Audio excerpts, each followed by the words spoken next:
ঘাতক 2006 সালের একটি অ্যাকশন চলচ্চিত্র সিনেমা। এই সিনেমাতে অভিনয় করে জিৎ চক্রবর্তী এবং নায়িকা হিসেবে অভিনয় করে কোয়েল মল্লিক, তাপস পাল, শঙ্কর চৌধুরী এবং রাজেশ শর্মা। এই সিনেমাটি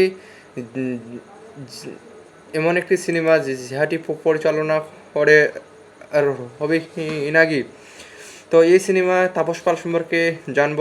তাপস পাল ছিলেন একজন জনপ্রিয় ভারতীয় বাঙালি অভিনেতা এবং রাজনীতিবিদ। তিনি বাংলা চলচ্চিত্রের অন্যতম সফল এবং প্রিয় মুখ হিসেবে পরিচিত ছিলেন। তার অভিনয় জীবন তিনি বিশেষভাবে মহুয়া রায়চৌধুরী এবং দেবশ্রী রায়ের সঙ্গে জুটি বেঁধে অসংখ্য জনপ্রিয় চলচ্চিত্র উপহার দিয়েছেন এবং তার একটি বিখ্যাত সিনেমা হলো গুরুদক্ষিণা, যার মাধ্যমে তার জীবন শুরু হয়েছিল। তাছাড়া তিনি পরবর্তীতে রাজনীতিতেও সক্রিয় ভূমিকা রাখেন এবং সংসদ সদস্য হিসেবেও দায়িত্ব পালন করেন।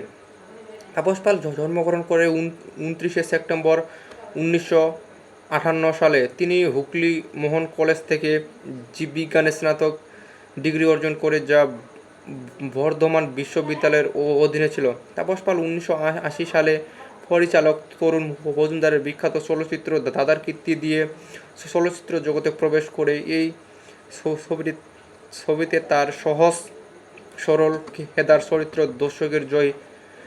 দর্শকের মন জয় করে নেয় এবং তিনি রাতারাতি তারকা হয়ে ওঠেন। এরপর তিনি বেশ কয়েকটি সিনেমাতে অভিনয় করেছেন, যেমন সাহেব 1981 সালে, পর্বত প্রিয়া 1984 সালে, ভালোবাসা 1985 সালে, অর্পণ 1978 সালে, গুরুদক্ষিণা যেই ছবিটা তাকে সাফল্য এনে দিয়েছে, চোখের আলো, মায়াবিনী তুমি যে আমার, এই সিনেমাতে অভিনয় করে।